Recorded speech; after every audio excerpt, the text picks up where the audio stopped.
আসসালামু আলাইকুম। আলহামদুলিল্লাহ।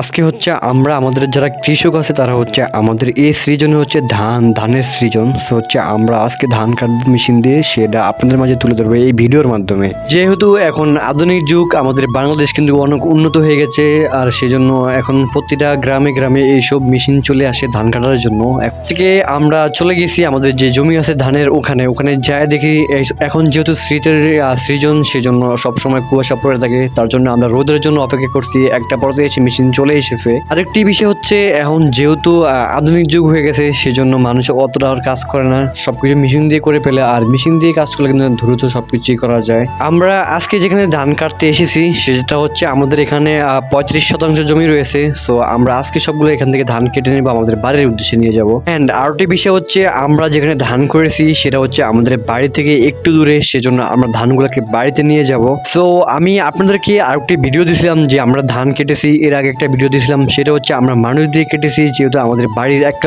কাছে ছিল সেই জন্য। আরেকটি বিষয় হচ্ছে আমরা যে ধানগুলো বাড়ির উদ্দেশ্যে নিয়ে আসা হচ্ছে এই কারণে আমরা ধানগুলো এখানে সিদ্ধ করবো, সেজন্য আমরা আমাদের যে বাড়ির পেছনে একটা খৈলদান বলে থাকি আমরা আমাদের দ্বীপ জেলা ভোলাতে। আরেকটি বিষয় হচ্ছে আমাদের দ্বীপ জেলা ভোলাতে এমন কোনো কিছু নাই যেটা বাকি আছে, সবকিছু আছে আলহামদুলিল্লাহ। গ্যাস, তারপরে ধান, চাল, গম, ভুট্টা, নারিকেল, সুপারি, এভরিথিং সবকিছু। এন্ড আরেকটি বিষয় হচ্ছে আমরা যে ধানগুলো ছিল সেগুলোকে আমাদের বাড়ির পেছনে নিয়ে এসেছি, আমরা সেগুলোকে সিদ্ধ করবো। আল্লাহ হাফেজ, সবাই ভালো থাকবেন।